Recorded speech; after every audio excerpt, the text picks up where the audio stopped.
اللہ پاک کے پیارے آخری نبی صلی اللہ علیہ وآلہ وسلم نے ارشاد فرمایا، جس نے مجھ پر ایک بار درود پڑھا اللہ پاک اس پر 10 رحمتیں نازل فرماتا ہے، اس کے 10 گناہوں کو معاف فرماتا ہے اور اس کے 10 درجات بلند فرماتا ہے۔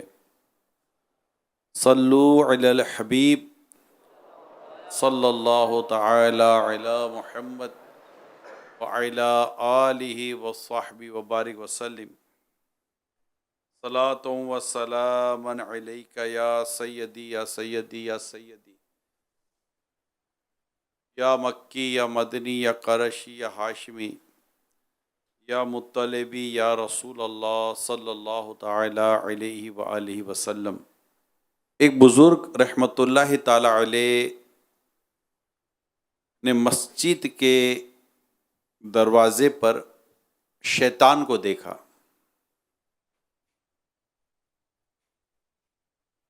بڑے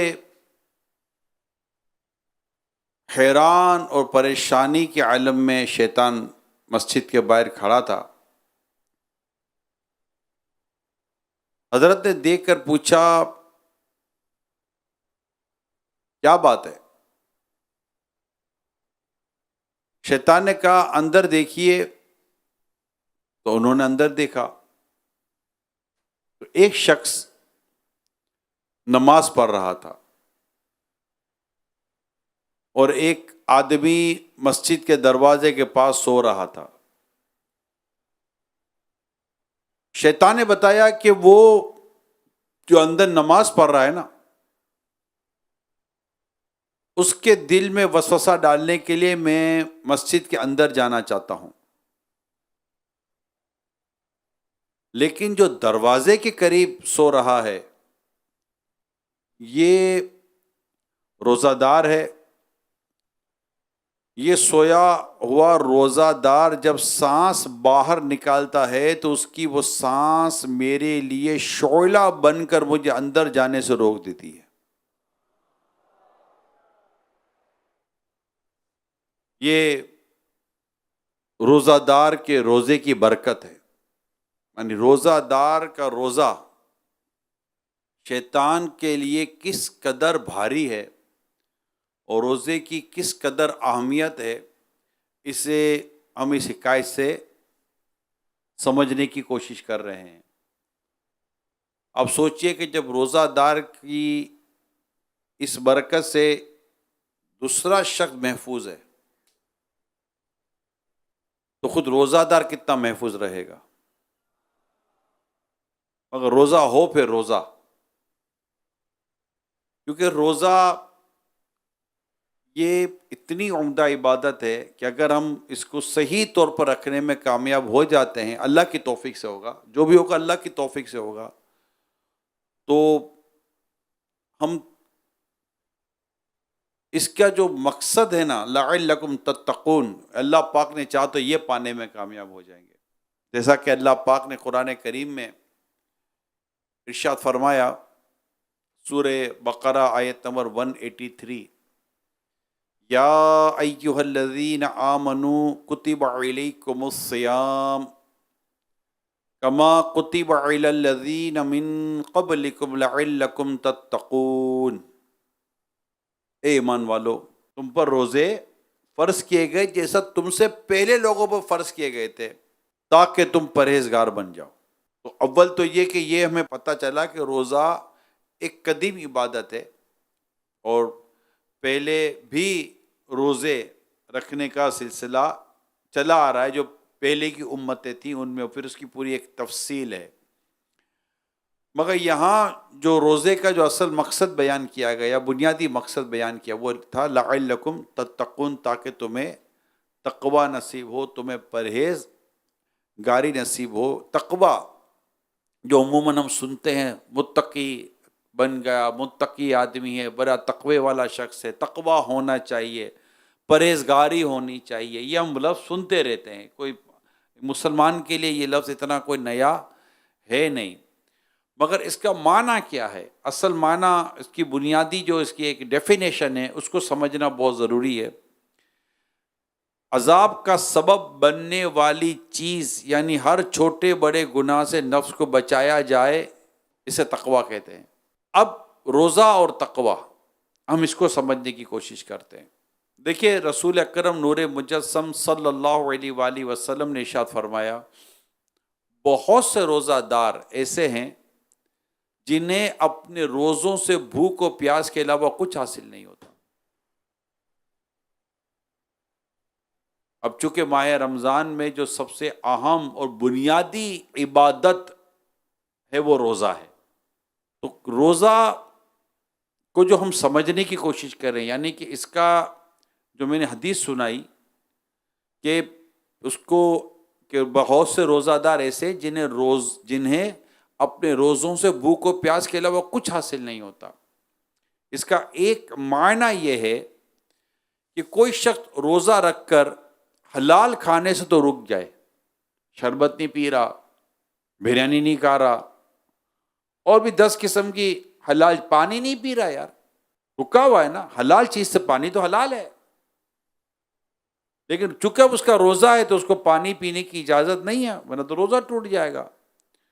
تو سمجھنا یہ ہے کہ کوئی شخص روزہ رکھ کر حلال کھانے سے تو رک جائے، لیکن لوگوں کا گوشت کھاتا رہے، یہ کیسے؟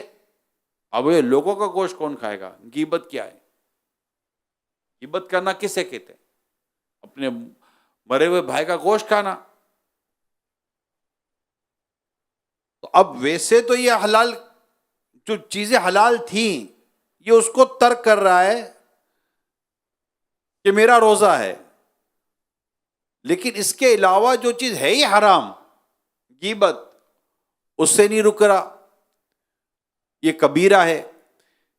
یہ بھی معنی ہے کہ حلال کھانے پینے اور جو مرد و عورت کے جو شوہر بیوی کے جو معاملات ہوتے ہیں، اس سے تو خود کو بچائے، لیکن حرام دیکھنے، حرام بولنے، حرام سننے، حرام کام کرنے سے خود کو نہ بچائے۔ مثلاً فلمیں ڈرامے دیکھے، گانے باجے سنے، اس سے خود کو نہ بچائے۔ بازار وغیرہ میں جا کے بدنگاہی کرے، اس سے خود کو نہ بچائے۔ حرام بولنا، گالم گلوچ کرے، اس سے خود کو نہیں بچا رہا۔ جھوٹ بولنے سے خود کو نہیں بچا رہا، الزام تراشی کرنے سے خود کو نہیں بچا رہا۔ حرام سننا، یوں کہ گانے سنے، غیبت کی طرف کان لگائے۔ حرام کرنا، یوں کہ دوسروں کا دل دکھانے، مار دھار کرے، برا بھلا کہے، تان و تشنی کرے، میں اسی کام میں لگا رہے۔ حرام کمانا، یوں کہ کاروبار میں جھوٹ، خیانت، ملاوٹ، دھوکے سے باز نہ آئے، یا نوکر پیشہ جو لوگ ہوتے ہیں، جاب کرتے ہیں، تو رشوت کے بغیر کام نہ کرے، یا اپنی ذمہ داری پوری نہ کرے، یوں اس کی تنخواہ بھی حرام میں داخل ہو جائے۔ یہ سب وہ ہیں جنہیں روزے سے بھوک پیاس کے سوا کچھ حاصل نہیں ہوتا۔ یہ کون لوگ ہیں جنہیں روزے سے بھوک پیاس کے علاوہ کچھ حاصل نہیں ہوتا؟ اگرچہ فرض سے بری ذمہ ہو جاتا ہے کہ فرض تو ادا ہو جائے گا۔ ائمہ دین نے روزے کے جو باطنی آداب بیان کیے ہیں، اس کو میں بیان کروں اس سے پہلے اس کو مزید تھوڑا سا کلیئر کر لیتے ہیں کہ روزے میں ہمارے سامنے کھانا ہے، پینا ہے، ہم نہیں کر رہے نا، لیکن ہو کیا رہا ہے؟ غیبت کر رہا ہے، چگلی کر رہا ہے، دل آزاری کر رہا ہے، گانے سن رہا ہے، فلمیں دیکھ رہا ہے، گالم گلوچ کر رہا ہے، حرام کما رہا ہے۔ ارے بھائی، روزہ ہے تاکہ تمہیں تقویٰ نصیب ہو، تمہیں پرہیزگاری نصیب ہو۔ تم نے خود پہ کھانا پینا بند کر دیا، اب تم بازار میں جا کر ملاوٹ بھی کر رہے ہو۔ بھائی کیوں کر رہے ہو؟ تم بیٹھ کے غیبتیں کر رہے ہو، بیٹھے ہوئے آپس میں۔ اب جیسے کہ اس وقت تو صبح ہو گئی، ایک تعداد ہے جو اٹھ کے جائے گی، کاروبار کرے گی، نوکری جائے گی، بازار میں جائے گی، آفس پہ جائے گی۔ اب روزے سے بھی ہیں، غیبت بھی کرنی ہے، روزے سے ہیں، بدگمانی بھی کرنی ہے، روزے سے ہیں، گالیاں بھی دینی ہیں، روزے سے ہیں، دل آزاریاں بھی کرنی ہے، روزے سے ہیں، الزام تراشیاں بھی کرنی ہے، کسی پر جھوٹے الزامات بھی لگانے، روزے سے ہیں، بالکل جی ہاں، میں تو خود مجھے پتا ہے یہ مطلب کوئی ڈھکی چھپی چیز نہیں ہے، رمضان، روزہ سب اپنی جگہ پر، مگر رشوت سے باز نہیں آتا، بالکل میں جانتا ہوں، اور یہ دعوت اسلامی میں آنے کے بعد نہیں، میں دعوت اسلامی سے پہلے سے جانتا ہوں، بالکل روزے سے ہوں گے، مگر اللہ کی پناہ رشوت سے باز نہیں آتا، اللہ کی پناہ، بلکہ معاذ اللہ ثم معاذ اللہ، میں کیا آپ کو عرض کروں، رمضان المبارک میں تو رشوت کا جیسے کہ ریٹ بڑھ جاتا ہے، جیسے کہ نہیں ساری کی گھر کی سحری افطاریاں، سارے بچوں کے کپڑے، بیوی کے کپڑے، اپنے کپڑے، جوتے، یہ ساری چیزیں، عید کی ساری تیاری انہوں نے رشوت کے پہ ہے، ہمارا خرچہ بڑھ گیا بھائی، اب عید کا دن آ رہا، رمضان ہے، کھائیں گے پئیں گے نہیں، تم ہم کو نہیں دے گا، ارے دے گا بھائی تو تم نوکری سے لو نا، اپنی تنخواہ سے لو، رشوت سے کیوں لیتے ہو؟ عجیب حرام منہ کو لگا ہوا ہے، عجیب حرام منہ کو لگا ہوا ہے۔ اب میں یہاں ایک بات بھی وضاحت کر دوں، رات بدری مذاکرے میں بھی رشوت کے تعلق سے کچھ باتیں بیان ہوئی، لیکن میرا اپنا پریکٹیکل، اگر اللہ کرے کہ جن کے لیے میں کہہ رہا ہوں اگر وہ سن لیں، بعضوں کی رشوت لینے کی تو عادت ہے، گندی عادت ہے رشوت لینے کی، ظلم کریں گے، زیادتی کریں گے، لیکن بعضوں کو رشوت دینے کی عادت ہے، بس تعلقات سیٹ رہے، بنی رہے، کبھی بھی کام پڑ سکتا ہے بھائی، یعنی ایک تو وہ ایک رشوت دینے کی جو ایک انتہائی صورت ہوتی ہے، اس کا تو کوئی واسطہ ہی نہیں ہے نا، بس چلتے پھرتے رکھ لیں، رشوت کے طور پر ہزاروں چیزیں رشوت کے طور پر گویا کہ یہ کر رہے ہوتے ہیں، وہ بھی حرام کر رہے ہیں۔ اب ایک طرف حلال چیزوں سے بچنا،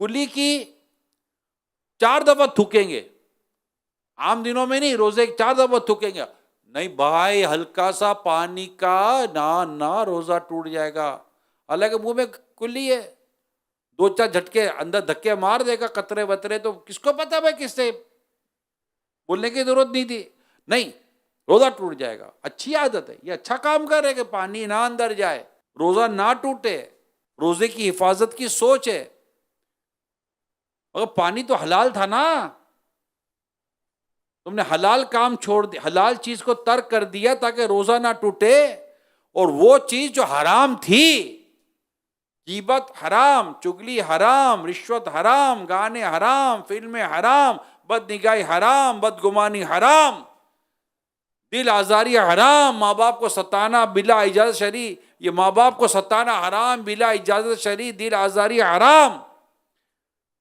بلا اجازت شرعی نماز قضا کرنا حرام، یہ جو اتنے حرام کام جو روزے میں کرنے کے لیے بیٹھا ہے، اس کا کیا؟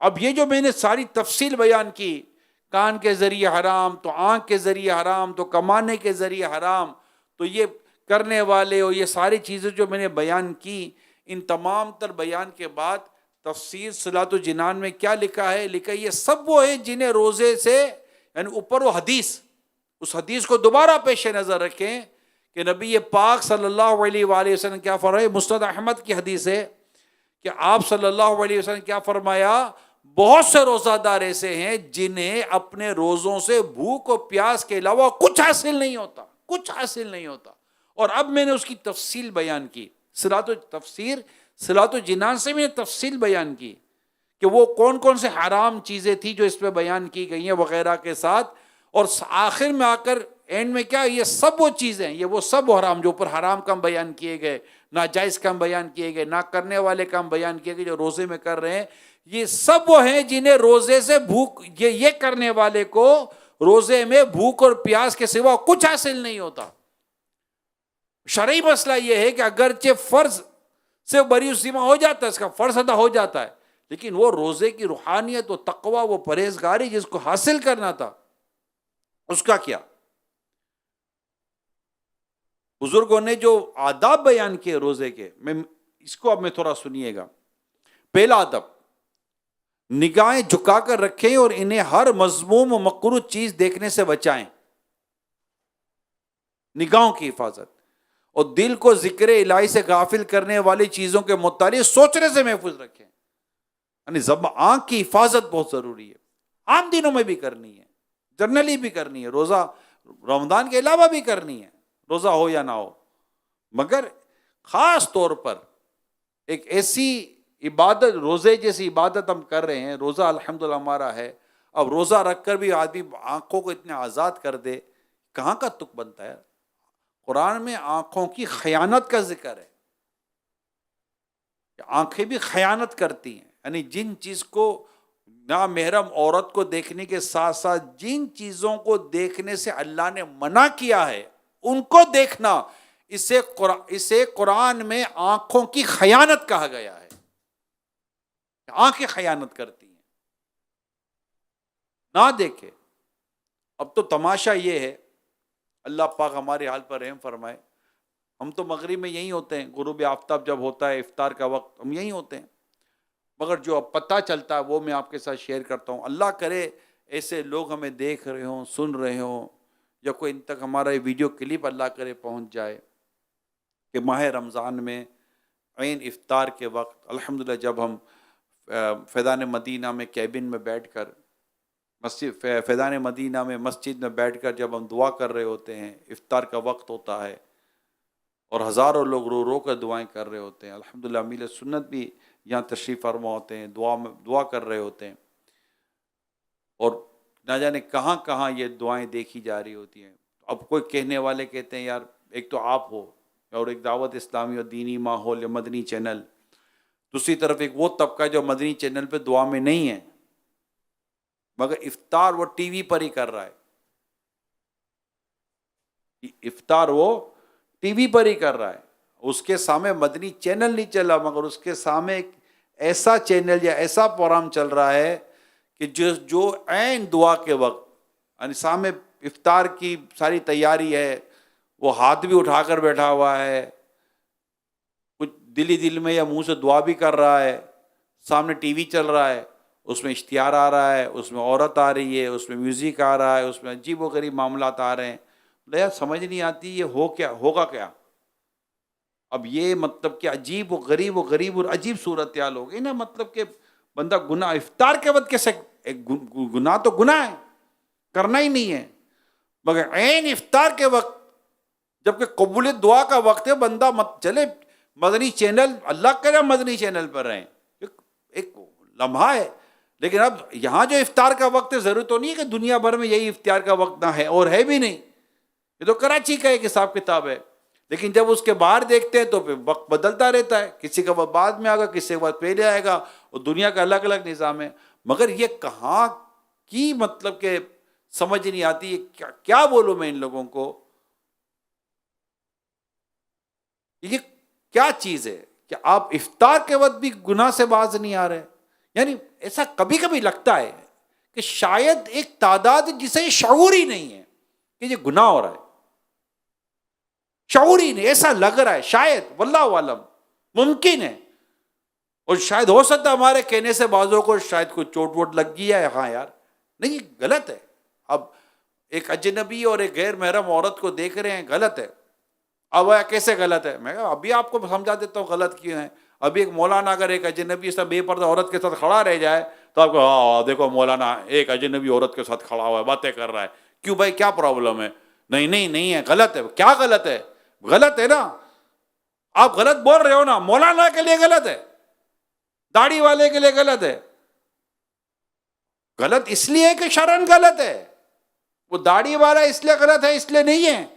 غلط اس لیے کہ وہ شرعن غلط ہے، اسلام و دین میں اس کی اجازت نہیں ہے، تو آپ کو بھی نہیں، اس کو بھی نہیں ہے. اب ٹی وی پہ دیکھیں یا سامنے کھڑا کر کے دیکھیں، ٹی وی پہ تو اور بھی خطرناک معاملہ. پھر میوزک آیا، میوزک کیا مسجد میں آؤ کبھی جنازے میں بجے موبائل آؤگا میوزک والا، پھر پوچھوں گا آپ کا ہاتھ ہوگا اور موبائل ہوگا، اور نہیں مانیں گے تو لوگ جنازے میں آپ کا جنازہ نکال دیں گے. نماز کی حالت میں بجے تو صحیح موبائل، اور وہ اس میں بجے بھی میوزک، پھر جو نمازی پہنچیں گے نا آپ کو پھر پتہ چلے گا کہ یہ میوزک کا کیا مسئلہ ہے. ایک چیز ناجائز ہے، اللہ اس کے رسول نے منع کیا ہے. قرآن کریم کے آیات اس کی تفاسیر سے جو چیز سامنے آتی ہے، حدیثوں سے جو چیز سامنے آتی ہے، تو جو چیز غلط ہے وہ غلط ہے یار. اچھا نہ ماننا ایک اپنی جگہ پر ہے، مگر دل تقریباً کا گواہی دیتا ہے کہ یار غلط. اب ہم غلط کام میں پڑ گئے اور اس لیے ہم کہیں گے نہیں یہ غلط نہیں ہے، تو یہ تو کوئی انصاف کی بات نہیں ہے نا. تو یہ روزہ تو خاص طور پر روزے میں گانے باجے، فلمیں، ڈراموں میں وقت برباد کرنا، ٹائم پاس کر رہا ہے. ارے بھائی ٹائم پاس نہیں ہو رہا، ٹائم برباد ہو رہا ہے. یہ کو کیفیت تو دیکھو یار، کر کیا رہے ہیں آپ.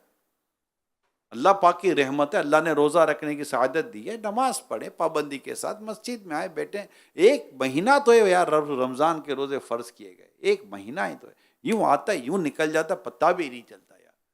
اتنی جلدی ہر سال یہ کہتے ہیں، یعنی پچھلے سال بھی یہ کو 20 دفعہ تو میں نے کسی سے موضوع پر باتیں کی ہوں گی یار. پتہ ہی نہیں چل رہا یار، رمضان ایک پہلا روزہ ہے، دوسرا روزہ ہے، تیسرا روزہ، اوہ تو دوسری رات آ گا، تو تیسری رات آ گئی. ابھی ہم بیٹھیں گے نا، ابھی اب اٹھیں دوسری رات آ گئی ہوگی یار. ایک پہلا روزہ چلا گیا. یوں کرتے کرتے اب پورا مہینہ نکل جائے گا. دیر کتنی لگتی ہے. اور ہم کیا بدلے، دیکھنا تو یہ ہم کیا بدلے. آج جیسا آج کلوزنگ بیلنس لے لیں کہ بھائی آج میری یہ کیفیت تھی، نمازوں کی، عبادت کی، نیکی کی، تسبیح کی، اوراد و وظائف کی، یہ چیزیں تھیں. اور یہ اللہ نہ کرے مجھ جو برائیاں تھیں، یہ مجھے چھوڑنا، یہ مجھے پکا کرنا ہے. اس پر باقاعدہ اپنے آپ کو جما لیں اور ماہ رمضان کو فوکس کر لیں. اللہ پاک نے چاہ تو تک زندگی میں مدنی انقلاب نہ ہو تو بتائیے گا. تلاوت کروں گا، عبادت کروں گا، یہ کروں گا، یہ نیکی کروں گا، یہ نیکی کروں گا. الحمدللہ ماہ رمضان ہے، آسان ہو گیا نا. شیطان بند ہے، ابلیس بند ہے، اور نیکی کا ماحول بنا ہوا ہوتا ہے تو باقاعدہ کہتے سازگار ہے ماحول، اپنی ایک فیوریبل ماحول ہوتا ہے. اللہ پاک ہمارے حال پر رحم فرمائے اور ہمیں گناہ سے بچ کر روزہ رکھنے کی توفیق عطا فرمائے. تو ایک تو آنکھوں کے تعلق سے میں نے بیان کیا. اس کا دوسرا ادب یہ فضول باتوں، جھوٹ، غیبت، چگلی، فحش کلامی، بد اخلاقی اور لڑائی جھگڑے سے زبان کی حفاظت کی جائے. یہ روزے کا دوسرا ادب ہے. اب بیٹھ کر غیبتیں کرنا، اللہ پاک رحم کرے، پتہ نہیں گھروں میں کیا حال ہوتا ہوگا. یہ گھروں میں بھی یہی حال ہوتا ہوگا. اللہ کی پناہ. جو بچے ہوئے ہیں، جو بچی ہوئی ہیں، اللہ پاک سب پر رحم فرمائے. اب ساس کا بھی روزہ تو بہو کی غیبت کرے گی، بہو کا روزہ تو ساس کی غیبت کرے گی، ماں بیٹی کی، بیٹی ماں کی. سب غیبتوں سے کون بچتا ہے؟ الا ماشاء اللہ جس کو اللہ بچائے. دوست کی غیبت کرے گا. مذہبی آدمی بھی اپنے ادھر ادھر سے گھما پھرا کر کوئی بھی غیبتوں میں پڑ جاتے ہیں. جس کو اللہ بچائے وہی بچتا ہے. الا ماشاء اللہ 100% بات نہیں ہے، لیکن غیبت کی تعریف اور غیبت کی تمام چیزوں کو غور کریں تو بہت کم رہ کے بچنے والے یار، بہت کم رہ کے بچنے والے. یعنی بہت بڑی تعداد نہیں ہے بچنے والوں کی، ہے مگر پھر بھی ہے، مگر بڑی تعداد نہیں ہے. پوش کلامی، الٹی سیدھی باتیں، تو عجیب و غریب انداز ہے. لڑائی جھگڑے دیکھے تو رمضان میں تو مزید لڑائی جھگڑے شروع ہو جاتا ہے. کچھ بولنا ہے، حالانکہ روزہ تو صبر لاتا ہے، مگر یہ صبر کی جگہ وہ جھگڑے کرتے ہیں. اللہ پاک ہمیں روزے کے آداب کو سمجھنے اور ان کی آداب کے ساتھ روزے رکھنے کی توفیق عطا کرے، اور ہمیں اللہ کرے کہ ہم اپنے روزوں کی حفاظت کر کے پکا روحانی انداز سے اس کی روحانیت حاصل کرنے میں کامیاب ہو جائیں. اور اللہ کرے کہ لعلکم تتقون جو ہمیں ارشاد فرمایا گیا، اس منزل کو پانے میں ہم کامیاب ہو جائیں.